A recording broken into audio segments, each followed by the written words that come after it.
as well. And if you tune in now, you can see UW-Madison grad, ESPN Madison alum, and Stephen Watson from FanDuel TV joining us now to talk a little Milwaukee Bucks. Stephen, long time no see. How you been? And thanks for joining us.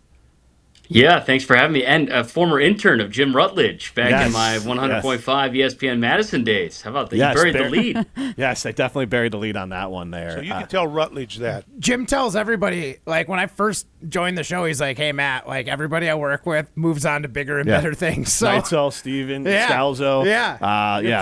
You're proving the point. There's Chris Vosters does stuff, play-by-play guy. Look, if you want to be a good – just be around me, and then you Melvin Gordon, do you get credit for that too? Absolutely. I taught him everything he knows. We're growing the Jim Rutledge tree. Yes, that's all we can hope to do. There you go. So before we get into the Milwaukee Bucks side of things, I did want to talk about what Gabe Neitzel's been on our airwaves a lot this week and today, talking about what you guys are doing with the Mac Fund with Greg Matzik, you and Gabe. Tell us a little bit more about it. How can people get involved? Because obviously it's something that's been going on for a long time, and you and Gabe have been a part of this for a bit. Yeah, it's called The Ringer. It's going to be 100 holes. We were supposed to play tomorrow. They're going to push it a week just due to the impending weather. We play it every single year at the Bog. And the whole idea of it is to raise money for childhood cancer awareness. The MAC Fund is, if you're unfamiliar, they raise an incredible amount of money for research and for pediatric cancer research and blood disorders. And it's pretty incredible the amount of money they've been able to raise over the years. And The Ringer is an opportunity for us. I tell people golf is my passion, and now this is an opportunity for it to be my purpose. And playing alongside good friends, Gabe and Greg, who are teammates at Good Karma Brands. And we are able to, this is going to be our 4th or 5th year all playing together. And right now we're collectively trying to raise as much money as possible. I was just on the air at KBN in Milwaukee. I'm sure you guys are listening in Madison. They're doing an incredible job right now fundraising on our behalf. I think we've got Ben Brush shaving his head, Alex Strove shaving his head. Yeah. Brad Norman, I believe, just got his head shaved. So some incredible stuff to help raise some money for an incredible cause. If you're interested in donating this money. I was in for Matt. Matt. I mean, Matt's got some great lettuce going on there. I do. We could probably put a good price tag on that head of hair. But no, it's not all about shaving heads. It's about raising money for an incredible cause. So if you want to donate, you can text golf to 800-990-3776. We've raised over $13,000 so far. We have matches that are going to bring us over $25,000 between the three of us, and the goal is to raise as much money as possible. There is no dollar amount that is too small to make a difference. And for me personally, my wife works in the Mac Fund Center at Children's Wisconsin. She's a physician assistant, so I directly am able to see some of the patients and families that benefit from your generosity, and it goes a long way in making a difference in the lives of these kids and these families. And so if you care to reach into your wallets and donate a little bit of your heart, it really can make a difference. And we're looking forward to doing whatever we can. And if it's playing a little bit of golf, that's secondary. We're trying to just find as many people to help support this cause. Now, Matt, we want to get to the Bucks, but you had a question because I told you Steven obviously hosts On the Tee with Gabe Neitzel on ESPN Milwaukee. Steven's a big-time golfer, so is Gabe. You also. Yeah, golf, I wouldn't say big-time golf. I really like to golf. You have that, amateur curling division celebrity championship? High handicap celebrity division. Yeah, I won a tournament once. Yes. I was curious what your handicap was, because I know why am I blanking? Gabe's really good. Yeah. So I'm just curious. Yeah. Are you as good as Gabe or better? We're right about the same. I'm a 3 handicap. Oh, that's pretty darn good. So Gabe and I have some good battles out on the golf course. We went to Scotland with our On the Tee listener audience in the fall, and we actually played, I think, 6 rounds in our time in Scotland, and it came down to the final hole to decide our match. We played match play the entire time. So that's awesome. Gabe beat me. I missed a putt, a short one to finish, but we don't need to get into the details of that. But Gabe's a long hitter. I'm a plotter. We play the game very differently, but we love it. So Matt's a long hitter, in case that people are out there. Matt, I pretend to be. I'm dialing it back.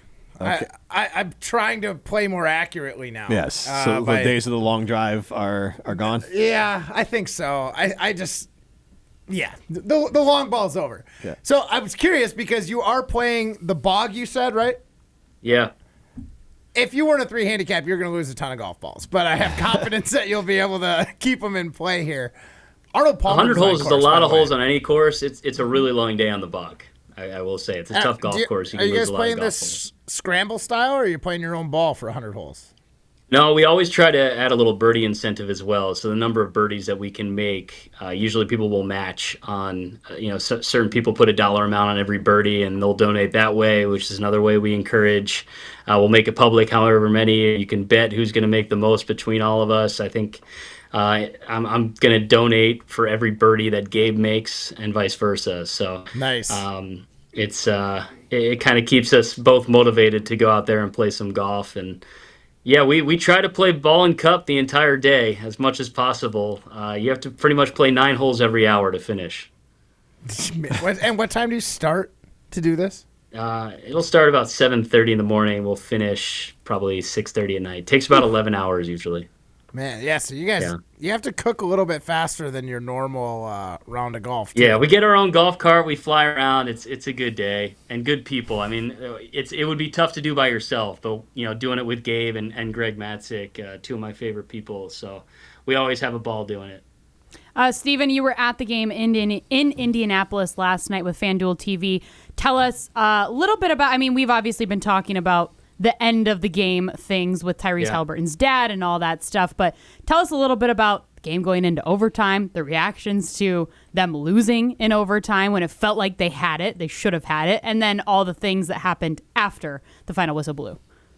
Yeah, I think most people listening are Bucks fans, and it was pretty stunning to see how it ended.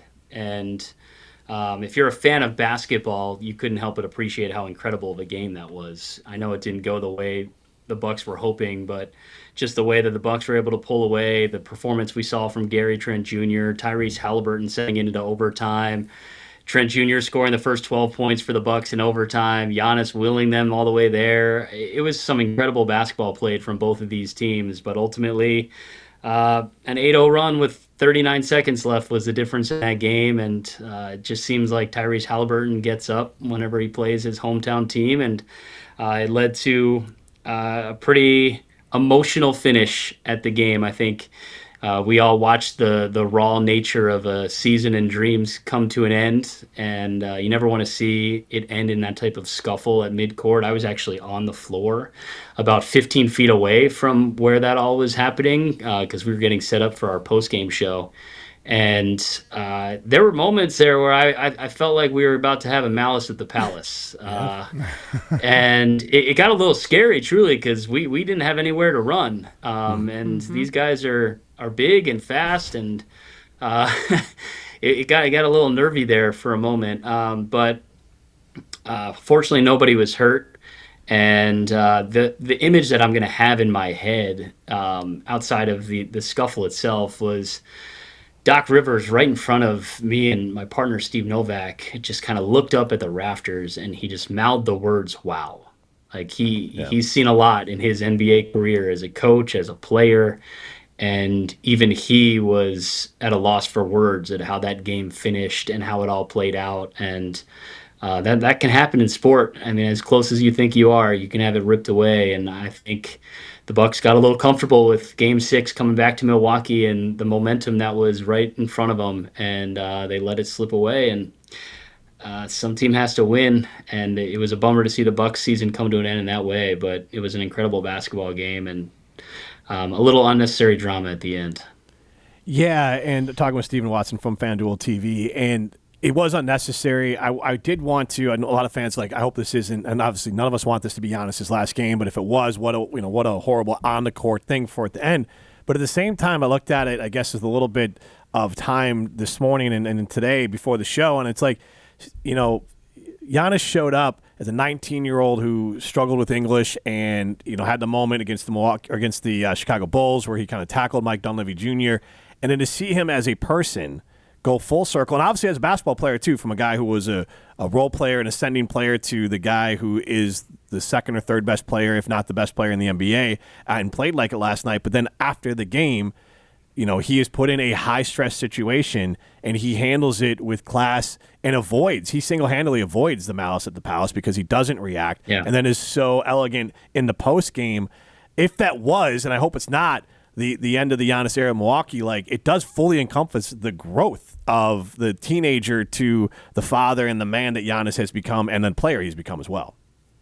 Yeah, that's really well put, Jim. And you just think about how fortunate we are to not just watch the athlete, but to watch the person grow in his time in Milwaukee.